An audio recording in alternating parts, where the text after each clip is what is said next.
Well, we're here with Rudi Hillebrand. He's an old friend of ours, going way back to a high school neighborhood boy.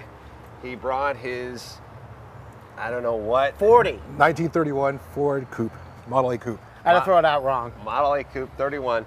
I got to tell you, Rudi, you're an inspiration because I think I went to your garage to have you weld something. Rudi does a lot of fabricating, a lot of welding.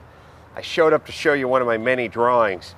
Rudi's welded my gate hinges and all the hardware, and he does a lot of fabricating. And I showed up in his garage on a Saturday, and he was just laying the frame out for this thing. Yeah, it was. And I think he had like 4 jack stands or 4 milk crates, and he literally just had the steel, square steel, and he's using like a framing square to make sure everything was square. And I was just looking at it, and I was looking at the engine and a crate over there, and I thought, listen, how's this going to come You'll together? be dead by the time this thing's done, son, especially with the amount of weed you smoke. I think I was over there a couple of times when he had like the body chopped up and we were just starting to weld thing. I go, man, this is looking big and bad. Man, Rudi, I hope you don't get caught into the Bronco syndrome. And, a fine example of a finished project. Yeah, and so how did you do it? I mean, really, this thing started. I think you were making the frame out of square steel when I saw you, right? Yeah, well, first I started off, I got the money from building all the stuff that I collected from all the money from doing all the projects you threw at me. Sure. And then I saved all that money. I told you that was for Coke. Come on. So I got the Model A frame. It was a stock Model A frame, and I decided to start chopping it apart because I wanted to channel it and also chop it and get it to where it's the stance it is now. I mean, normally stock, it sits at least 3 feet higher. Right, so, but in terms of just like general philosophy, because you have a full-time job, and you have a mortgage and relationships and bills. He was single at the time when he started working at this house, right, so let's be clear. But I don't want to make excuses for the boy. He had obligations. Nobody said take a year off work and go into your garage and don't come out till you're done. You pecked away at this baby. Evenings and weekends? Evenings, weekends, oh God, I'm having holidays, I was picking away at this thing. You sacrificed. But it was just a constant chipping. Constant chipping. Constant chipping. You hear that, Donnie? It's the constant chipping away, and then all of a sudden you blink your eyes and like Rudi's pulling up in the Roadster. Award-winning Roadster. Yeah, Coupe. Sorry, the Coupe.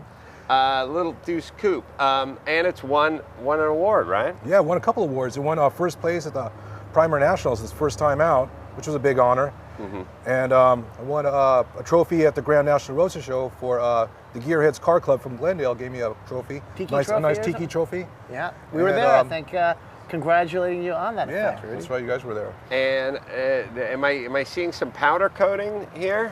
Yes, I powder coated some of the wishbones, which holds the front and the suspension, the axle in place. Mm-hmm. And there's a couple of little powder coated, like the shock mounts are powder coated. I think the fuel, the water pumps are powder coated. Yeah, little small stuff, not all. Tastefully done. Thank you. And we have a flathead Ford in here. With a bunch of speed equipment on it.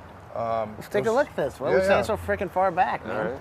Yeah, it's a. We can touch this car. We know the guy that owns it. Yeah, he's cool. It's just like Stan's F1 flathead that he has in his truck, but it's all speed equipment out, all modified. Eddie Meyer intake. Eddie Talk Meyer. about the heads. The heads are the real deal. I traded those for my old punk rock record collection from some guy that wanted those records. Same group, I'm guessing. Same crew. I got those, and then you traded a punk rock vinyl record collection for the heads. Some Eddie Meyer heads. For some Eddie Meyer heads. Wow. I think I came out with a better deal. Yeah. Since my record player broke. So your record player broke and you bought them all on iTunes for $30 anyways. Exactly. Now and you're done. And a lot of good use of fasteners here. I really dig your fasteners. I see some Allen head stuff. I see some Star Drive stuff. Mm-hmm. It's that Sandy and I get very obsessed with it, but we love a stainless steel bolt head, and we love an Allen head, and we love a Star Drive head. It just finishes the car off. No cheap fasteners. Yeah. A lot of people leave that they spend $1 million on the car and they get like some crappy hardware store bolts, and you just go, what the fuck were you thinking? Well, I tried to incorporate like aircraft stuff onto this because like I tried to make it like a 1956 Southern California hot rod Like somebody would be driving around in 1956 in this area. Well, it's like the Traditional hot rod. if you look at like the machine turned firewall, Yeah, and stuff like you that. know, Right. That took a long time. And did you do that? Yeah, that's stainless steel. I think I 80,000 came over to your stainless. shop when you were telling me about Oh, that, man. and I go, man, how are you going to do that? That's not going to take you like 6 days of on the drill press with, you know, with, Well, how does that- with the equipment? I'm going, how do you? I'd be painting it black right now. Well, Done. all right. So you took stainless steel. This is for the firewall, Uh-huh. the inside engine bay side of the firewall, and it's got that industrial turned look that you've seen in other applications. But in this case, you did it yourself. Yes. How do you do that? Well, I made it. First of all, I bolted down to like a piece of plywood to make it nice and stiff, and I made gates so I would keep it nice and straight every time I come down. Right. Come down each half inch and just. So keep you weren't turning. there with an old Sears power drill doing it by hand. What are you No, saying? no. Otherwise, it wouldn't be that straight. We had to keep. I remember seeing what you were doing. And And what I go, bit? amazing. What bit did you use? I use this stuff as like a crayon. It's like for Craytex, yeah, like Craytex, like exactly. a rubber abrasive.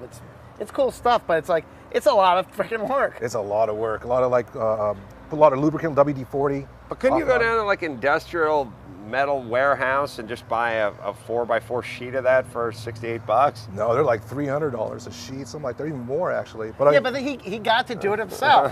You just praise the guy. You just praise the guy for hard work. I'm You know, just give it saying. up.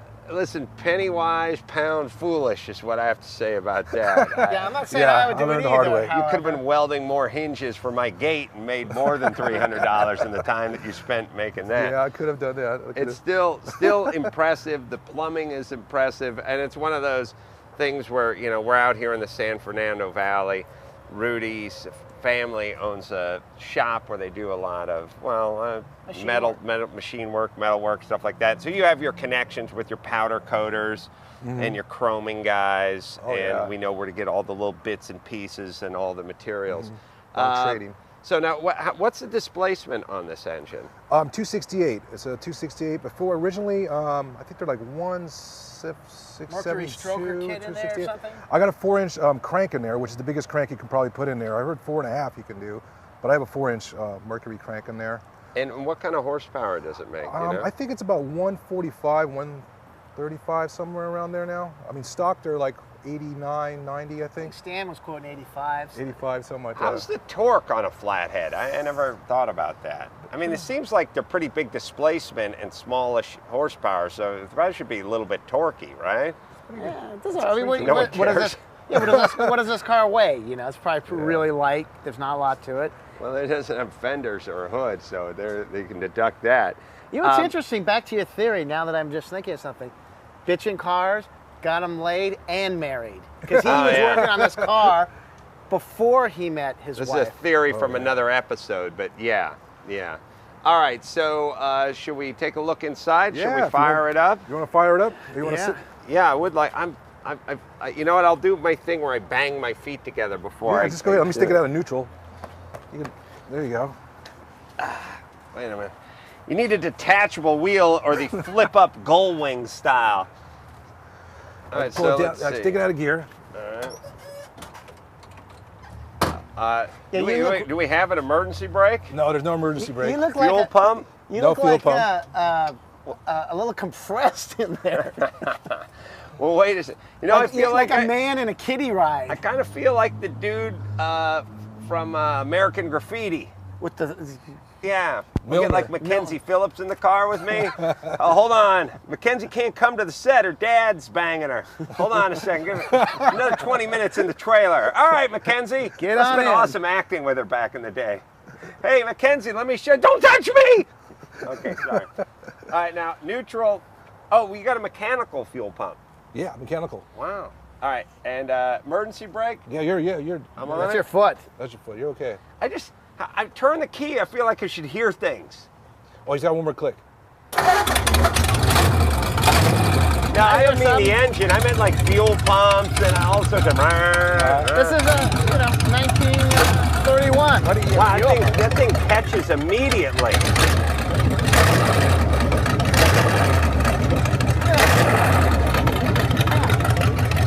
I love that. Old cast iron.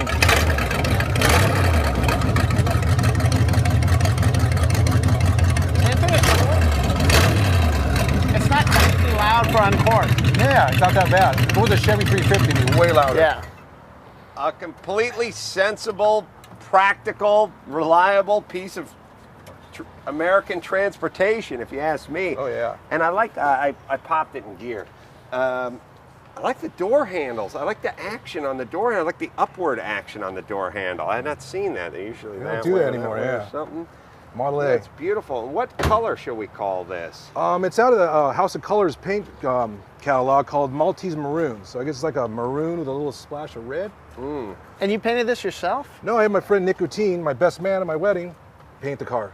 And he helped me put it back together. And he helped me a lot. If it wasn't for him. This is kind of like a, local shop project. No big guys helped you out. You did the work. And I built the whole car in my garage right across the street from your old apartment on Morella right there. Sorry.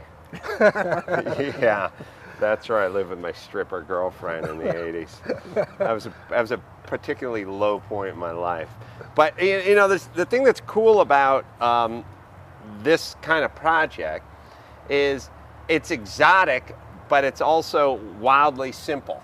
So, and it's kind of everything you kind of want in a project, which is everyone wants, you want to be one of a kind. You don't want to be driving around some 5.0 Mustang or something with some, Krager rims on it. So you want to be distinct and you want to be different. On the other hand, if you get into some crazy French streamliner from the 30s, you can't find parts for it. You have to find a guy with the English wheel that wants $200 an hour to make you a new fender, blah, blah, blah. So this is, in a way, it's kind of the best of all worlds. It's exotic. There's nothing else like it. It's one of a kind. On the other hand, it's simple enough that you could just sit around in your garage super high and work on it. I was about to say, anybody could build one of these pieces of crap. What are you kidding me? No, I mean, you saw where this evolved from. A rusty bunch of iron sitting on a trailer.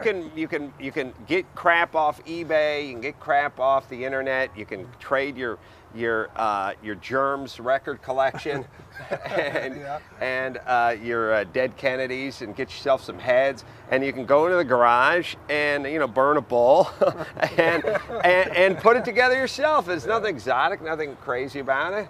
This may be a case for the weed. I think you've made a very powerful case for the weed. I feel like we should take a quick look at the interior as long as we're here, which is immaculate and amazing.